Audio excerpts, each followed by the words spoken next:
Assalamualaikum, salam sejahtera. Anda semua menonton Agenda Awani. Agenda Awani pada malam ini kita terus melihat kepada proses pemulihan ekonomi fasa endemik pada waktu ini, dan kita ingin memberi fokus dan juga tumpuan yang lebih terperinci kepada usahawan ataupun golongan perusahaan kecil, mikro, kecil dan juga sederhana PMKS, kerana kalau dilihatkan ataupun rekod pada kajian yang lepas melihat kepada impak Perintah Kawalan Pergerakan PKP yang dilaksanakan oleh MEDEC, iaitu kajian yang dilaksanakan pada tahun 2021 yang mana mendapati sekitar 37,415 perniagaan telah pun menggulung tikar, dengan 70% daripadanya adalah perusahaan mikro.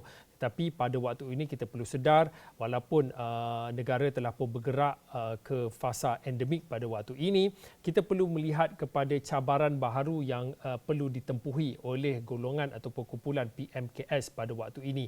Yang saya maksudkan adalah cabaran ketidaktentuan akibat ataupun kesan daripada krisis geopolitik di peringkat antarabangsa dan juga gangguan rantaian bekalan di peringkat global. Waktu ini juga kita ingin melihat dan juga memberi fokus bagaimana dan juga apa sebenarnya realiti baharu yang ditempuhi oleh PMKS ini, dan juga apa sebenarnya formula ataupun strategi baharu yang perlu dilakukan oleh PMKS untuk mereka setidak-tidaknya bertahan dalam waktu yang begitu mencabar pada waktu ini. Baik, untuk malam ini saya ingin bersama dengan yang pertamanya, tetamu kami adalah Encik Abdul Azhari Abdul Wahid. Encik Abdul Azhari adalah Ketua Pegawai Eksekutif Akademi Usahawan Mikro. Encik Abdul Azhari sentiasa bersama kami memberi sedikit pandangan dan juga berkongsi titipan saranan dan juga nasihat kepada golongan PMKS untuk sentiasa bertahan dalam tempoh yang begitu mencabar sejak pandemik sehinggalah pada waktu ini. Terima kasih Encik Azhari. Dan seorang lagi kita bersama dengan usahawan, iaitu Puan Sharifah Nur Zakaria. Puan Sharifah Nur adalah pengasas bagi perniagaan sate Tokma. Encik Azhari, kalau boleh saya nak mulakan dengan Encik Sharifah dahulu. Mungkin tak ramai yang tahu ataupun mengenali tentang jenama sate Tokma ini, tapi mungkin boleh dikongsikan sejak bila ia ditubuhkan dan bagaimana ia beroperasi sehinggalah sekarang, Puan. Okay. Assalamualaikum, terima kasih. Bismillahirrahmanirrahim. Okay. Sate Tokma ni ditubuhkan tahun 2018. Awal-awalnya macam ni, resepi ni dia sebelum saya kahwin, family suami saya dia jual sate. Tapi dia tak ada nama lah. Dia jual sate dekat kampung, dekat Alustar. Lepas tu dia orang stok. Dia orang stok lama lah. Dia orang stok. Lepas tu masa 2018 tu saya dah berhenti kerja, saya tak ada buat apa. Lepas tu dia cakap kat saya, jomlah kita buat sate, daripada kita tahu ilmu buat sate tapi kita tak buat bisnes tu yang boleh mendatangkan pendapatan, baik kita buat. So daripada situlah saya start 2018 buat sate Tokma. Tokma tu daripada nama mak mertua saya lah. Macam tu lah Encik Fauzi. Mungkin boleh diceritakan sejak 2018 kita tahu dalam tempoh setahun 2 tahun yang lalu, iaitu khususnya kita bercakap tentang pandemik COVID-19, antara kumpulan usahawan ataupun golongan komuniti usahawan yang begitu terjejas adalah PKS sendiri. Mungkin boleh dikongsikan bagaimana kelangsungan operasi yang dilakukan oleh Puan apabila kita bercakap tentang pandemik COVID-19 sehinggalah pasca pandemik, ataupun kita bercakap tentang proses pemulihan ekonomi pada waktu ini.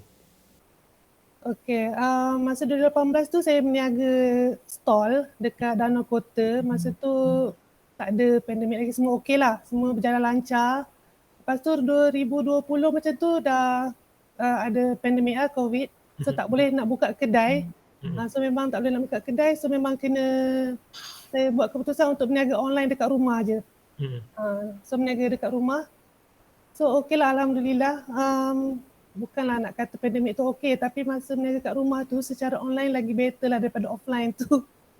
Alhamdulillah, semuanya daripada ilmu lah, ilmu yang kita belajar macam tu, Cik Fauzi. Puan, kalau boleh saya nak tanyakan pada waktu ini, kalau buat perbandingan lah sebelum pandemik, ketika pandemik dan juga selepas pandemik ataupun di fasa endemik ni, mungkin di anggaran lah boleh diberikan tentang hasil jualan per sehari. Kalau pada mula-mula berniaga pada 2018 tu, berapa banyak jualan yang diperoleh dan pada ketika tadi disebutkan masa PKP menggunakan sepenuhnya platform atas talian, berapa juga jualan yang diperoleh dan pada waktu ini mungkin boleh dikongsikan perbandingan itu.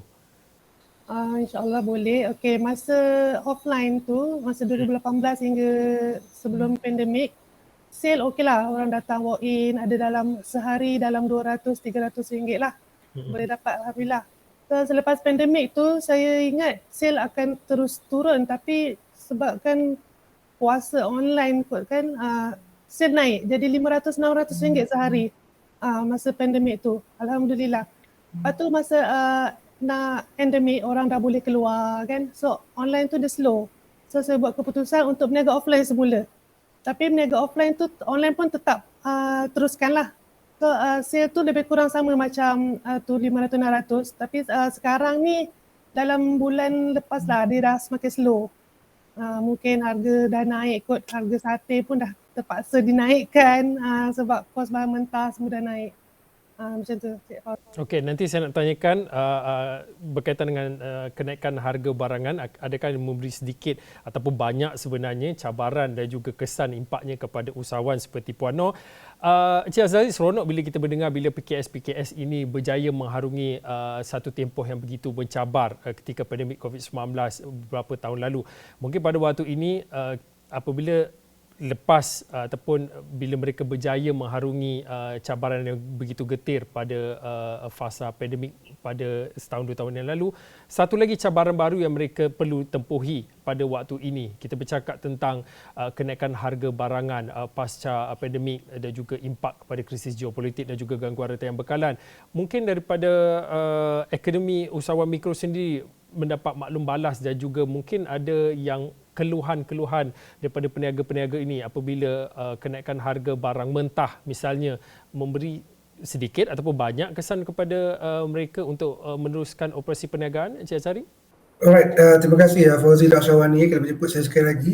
Saya tak nafikan kisah ni bermula daripada 2020, daripada kita menghadapi isu pandemik dengan COVID ni, dan kita akan jangkakan bahawa 2 ke 3 tahun yang mendatang akan menjadi isu kenaikan harga barang sebab supply dan demand dah sangat berubah, sangat katuan drastik dari segi supply dan juga demand yang diperlukan oleh pihak PMKS. Jadi ini memang benar berlaku seperti mana yang dinyatakan oleh Puan Sharifah tadi juga kan, bila kita bermula dengan endemik tahun ini, kenaikan barang memang tak dapat dinafikan, dan kami di Akademi Usahawan Mikro ni ialah sebagai satu kata orang pejuang dalam memperjuangkan semua cabaran-cabaran dihadapi oleh usahawan terutamanya usahawan mikro. Kami dengar keluhan mereka setiap hari, baik di WhatsApp, baik di waktu sesi perkongsian ataupun dengan perjumpaan bawan-bawan dan sebagainya. Ramai yang mengeluh tentang kenaikan barang. Cuma ialah kita memfaham, tak dapat dinafikan ini berkait rapat seperti mana yang Fauzi cakap tadi, berkaitan dengan geopolitik, berkaitan dengan supply dan demand, dan ini sebenarnya mencabar minda usahawan untuk menjadi lebih kreatif. Yang nak harga memang satu option yang ada, satu pilihan yang ada. Tapi dalam masa yang sama macam mana cara yang lagi baik untuk kita boleh kekal dalam perniagaan dalam masa yang sama menghadapi inflasi yang sangat tinggi yang saya rasa memang mencabar bagi pihak pembeli maupun juga penjual, mengikut kemampuan kita dari segi melahirkan idea-idea baru dalam perniagaan, terutama perniagaan makanan yang melibatkan barang mentah. Jadi ini seperti mana yang dinyatakan oleh Puan Sharifah tadi, ada yang pergi ke online, ada yang pergi ke offline, dan keluhan ni saya rasa masih kuat lagi, dan saya yakin kerajaan juga perlu lebih peka dari segi apa yang perlu dilakukan untuk bantu kami usahawan lah, Fauzi.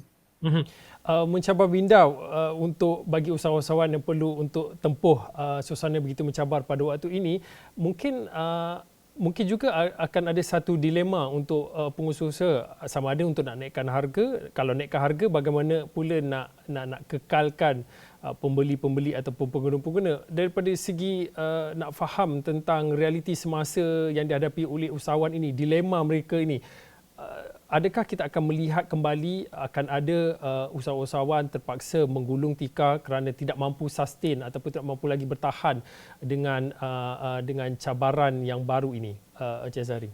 Bab gulung tikar ni saya rasa memang kita dah expect akan berlaku juga pada tahun ini. In fact di pejabat saya sendiri pun saya nampak kedai-kedai makanan dah ada yang tutup kedai. Mungkin kerana bebanan hutang 2 tahun lepas yang tak dapat ditanggung dan terpaksa tutup kedai supaya tidak menambah lagi beban. Dan datang pula dengan kenaikan harga barang, saya rasa memberi kesan sangat besar kepada semua peniaga, terutama yang melibatkan bahan mentah yang kita bincangkan pada hari ini, itu makan dan minuman lah. Jadi sebagai usahawan, dilema ni kita kena fikir dengan cara lebih realistik dan lebih objektif, sebab kita tahu kita berniaga. Tak ada usahawan yang berniaga tak nak untung. Alright, dalam masa yang sama juga kita kena faham kekangan dan juga kuasa membeli dari pihak pembeli yang agak berkurangan disebabkan kadar inflasi dan juga isu-isu yang lain. Jadi macam mana kita nak menarik perhatian mereka untuk terus datang ke kedai restoran contohnya, ataupun datang ke kedai-kedai runcit untuk membeli barang produk makanan kita contohnya, supaya mereka menjadi lebih tertarik untuk membeli. Mungkin tidak sehebat dulu, sebesar dulu, tapi sekurang-kurangnya memberi peluang kepada mereka untuk kenal jenama kita, dan dalam masa sama juga tahu memilih mana yang terbaik untuk memastikan apa yang mereka belanja tu berbaloi. Jadi kita boleh naikkan harga dengan syarat ada nilai tambah yang kita kena fikirkan. Baik contoh kalau makanan tu dulu mungkin air kok biasa, sekarang ada air kok dengan aiskrim contohlah, benda mudah lah saya beritahu kan. Jadi itu memberi nilai tambah, harga boleh naikkan, tapi pengguna mungkin tak perasan, dia rasa gembira mendapatkan produk tersebut dengan nilai yang berbeza, dan itu menggalakkan mereka untuk belanja lebih lagi. Puan Sharifah, mungkin boleh dikongsikan, ini sesuatu menarik apabila kita bercakap tentang ketahanan dan juga kelangsungan operasi bagi PKS seperti Puan Sharifah. Dalam waktu ketika ini, iaitu apabila kita bercakap tentang kenaikan harga barangan ini, mungkin boleh dikongsikan apa pilihan yang ada buat usahawan seperti Puan Sharifah.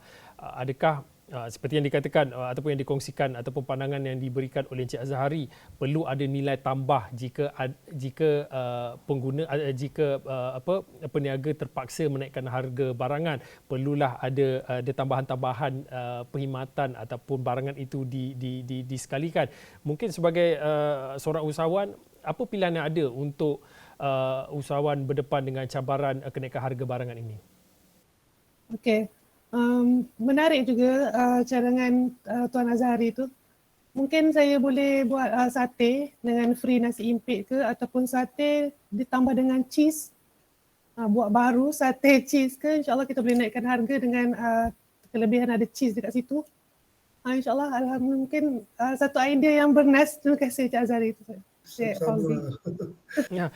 Puan Sharifah, mungkin boleh dikongsikan cerita apabila ada kenaikan harga barangan, malah kalau lihat pada produk ataupun barang yang dijual adalah sate, kita tahu barang asas mentahnya berkaitan dengan ayam dan juga daging, dengan pengumuman baru oleh kerajaan tentang penetapan harga siling baru untuk ayam RM9.40, malah untuk waktu ini juga kalau bercakap tentang minyak, kita tahu subsidi yang dikekalkan adalah minyak paket. Tetapi dengan bekalan pada ketika ini begitu sukar untuk didapati, bukan saja untuk peniaga, pengguna pun berebut untuk dapatkan minyak paket. Mungkin pada waktu ini boleh dikongsikan sedikit dengan keadaan dan juga kenaikan harga barangan ini memberi impak ataupun apa kesannya terhadap perniagaan Puan Sharifah? Okey, dengan kenaikan harga barang ni memang kos barang mentah dah naik, lepas tu kos upah pun macam-macam kos lah dia akan naik bila kos barang mentah dia nak naik.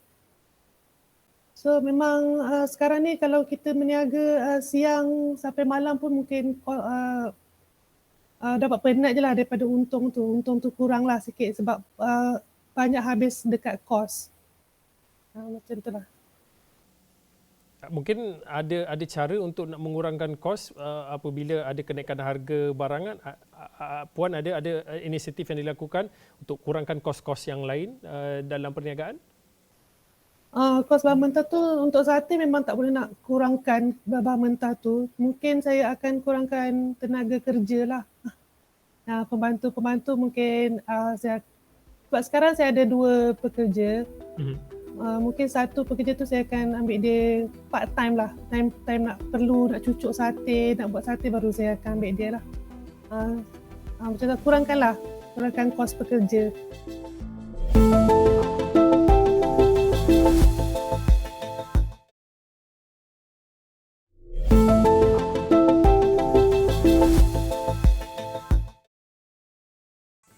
Cik Azhari, ini adalah sebenarnya realiti yang dihadapi oleh peniaga-peniaga dan juga usahawan. Bagi mereka ataupun syarikat yang besar mungkin tidak ada masalah seperti yang dihadapi oleh peniaga kecil seperti Puan Sharifah ini, hanya bergantung harap kepada 2 ataupun 3 pekerja sahaja untuk kelangsungan operasi. Mungkin pada waktu ini apa anjakan yang diperlukan untuk peniaga-peniaga ini dapat bertahan setidak-tidaknya, kalau tak dapat nak mengembang cawangan lain atau menambah cawangan perniagaan lain, tetapi untuk waktu ini dapat bertahan, apa anjakan yang diperlukan oleh mereka? Okey, terima kasih Fauzi. So saya rasa yang paling penting sekarang ni adalah kelemahan yang kita ada dalam perniagaan adalah merancang perniagaan dengan lebih baik. Jadi bila kita ada satu perancangan yang baik, macam Puan cakap tadi, Puan Syafaqah tadi, okey dia nampak 2 membebankan, mungkin kena kurangkan 1. Itu dari segi kata orang praktiknya, dari segi praktikalnya. Namun kalau katakanlah kita ada ilmu untuk merancang perniagaan lagi baik, daripada bermula sepatutnya pada awal tahun ini sampai ke hujung tahun ini, perkara ini boleh diselesaikan dengan kita lihat unjuran-unjuran yang kita ada dalam perniagaan. Mungkin kalau usaha mikro mungkin tak ada lah betul dengan baik, tapi at least ada faham, okey kita dah pakai minyak ni, kita tukar minyak ni contohlah kan, ataupun kita guna staff yang ramai, kita kurangkan staff, mungkin kedai kita besar kita kecilkan balik untuk sewa yang lebih kurang contohnya.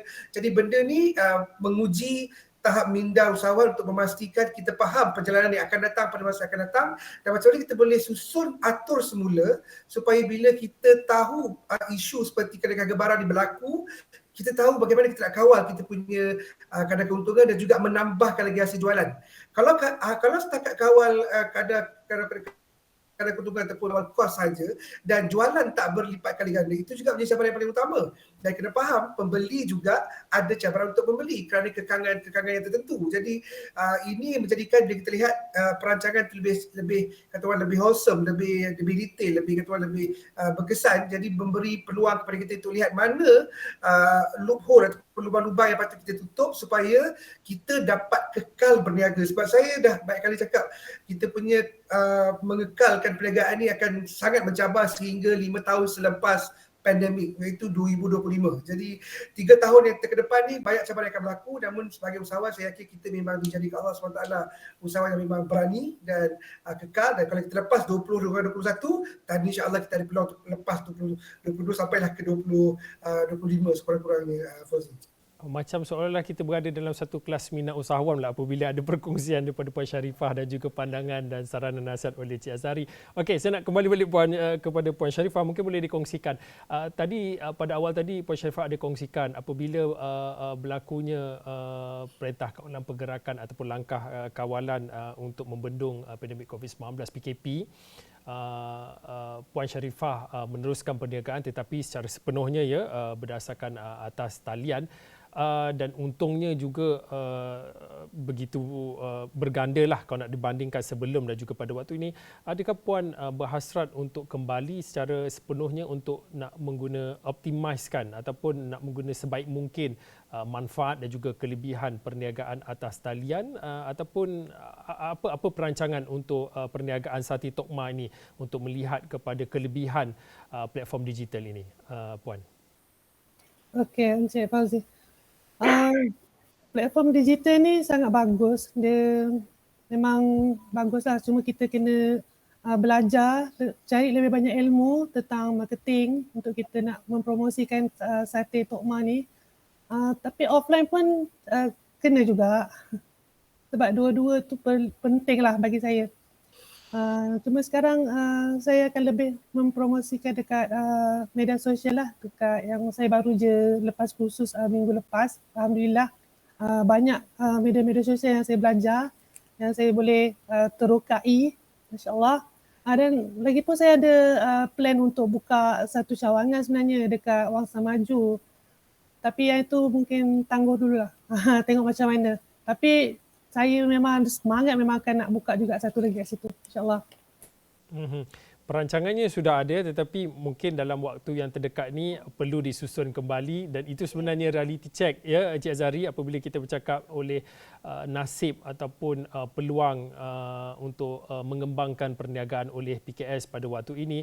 Cik Azhari, tadi disebutkan unjuran ataupun jangkaan oleh Encik Azhari untuk melihat sehingga 2025 ataupun dalam 2 ataupun 3 tahun ke hadapan ini begitu sukar perjalanan buat perniagaan ataupun usahawan untuk mengembangkan operasi masing-masing.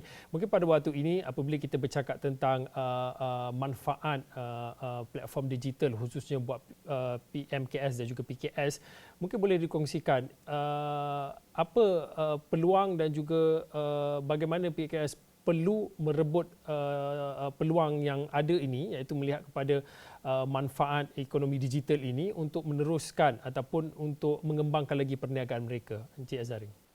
Okey, tak dinafikan seperti mana yang dinyatakan oleh Puan Sharifah tadi, Fauzi. Pendigitalan adalah salah satu daripada alternatif yang terbaik untuk usahawan, terutamanya usahawan mikro dan juga kecil untuk keturunan meneruskan perniagaan masing-masing. Ini kerana bila kita berada di online, kita punya capaian pasaran tu lagi besar. Dan tak dinafikan bila kita letak dalam online, orang lebih kenal kita, orang lebih tahu kita, dan bila orang search, orang akan jumpa.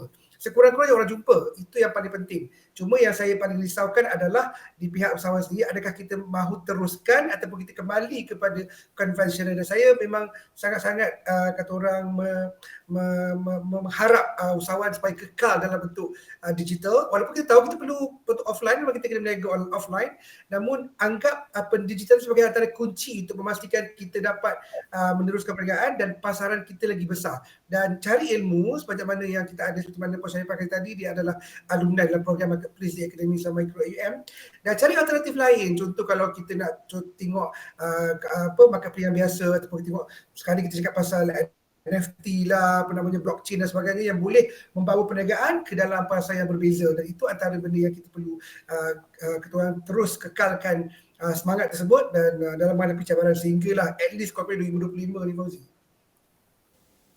Puan Sharifah, lebih kurang dalam 2 ataupun 3 minit akhir ini mungkin boleh dikongsikan melihat kepada keadaan semasa dalam waktu cabaran yang tidak menentu pada waktu ini, apa mungkin harapan dan juga yang diinginkan oleh usahawan PKS untuk bertahan dan juga untuk dapat mengharungi situasi yang begitu mencabar pada waktu ini? Okey, mungkin terima kasih. Mungkin para usahawan perlukan pelbagaikan lagi bantuan yang mudah syarat dia supaya peniaga-peniaga kecil mudah untuk mendapatkan bantuan tu. Apapun usahawan ni dia kena ada ilmu marketing, pengurusan keuangan, semua kena ada ilmu. Kalau kita tak ada ilmu, kalau ada bantuan keuangan pun takkan boleh besar lagi. Itu saja, insyaAllah. Encik Azhari, mungkin 1 minit 2 minit yang akhir ini seperti biasa soalan sama kalau saya tanyakan dalam live ataupun recording yang sebelum ini, apa nasihat yang boleh dititipkan khususnya untuk kumpulan golongan usahawan kecil dan sederhana untuk mereka terus bertahan dan juga dapat mengembangkan perniagaan mereka? Okey, Fauzi. Yang pertamanya kita kena rancang perniagaan yang sebaik yang mungkin. Sebab itu penting untuk memastikan kita tahu hari tuju perniagaan dari awal sehinggalah akhir tahun. Itu yang paling krusial. Kalau tak ada ilmu, cari ilmu, belajar dengan baik. Yang kedua, pastikan ada minda kita supaya kita tahu bahawa sekurang-kurangnya perkara ini membantu kita untuk memastikan kita boleh maju ke depan. Dan yang ketiga, pastikan semangat kita sentiasa kuat dan percaya pada diri sendiri bahawa kita mampu untuk menggunakan perniagaan ini, dan dengan perancangan yang ada, dengan digitalisasi yang kita ada, yang kita adaptasikan, kita yakin kita pasti akan boleh maju ke depan dan pastikan perniagaan itu dapat diteruskan dan jaga jenama baik-baik dan kita buat yang terbaik supaya kita boleh kekal berniaga selama yang mungkin, dan semoga Allah permudahkan usaha anda dunia dan akhirat, insya-Allah. Fauzi. Baik, terima kasih Encik Abdul Azhari Abdul Wahid, Ketua Program Eksekutif Akademi Usahawan Mikro atas nasihat yang diberikan, juga saranan yang sentiasa dititipkan kepada usahawan PMKS di negara ini. Dan pada awal tadi kita bersama dengan Puan Sharifah Nur Zakaria. Puan Sharifah adalah pengasas Hati Tokma, yang mana kedua-dua panelis pada malam ini berkongsi pandangan dan juga realiti semasa apabila bercakap tentang nasib dan juga cabaran yang dihadapi oleh perusahaan mikro, kecil dan juga sederhana apabila berdepan dengan cabaran baharu, cabaran ketidaktentuan pada waktu ini. Baik, saya kira itu saja untuk waktu ini. Agenda Awani, saya Fauzin, kita jumpa lagi.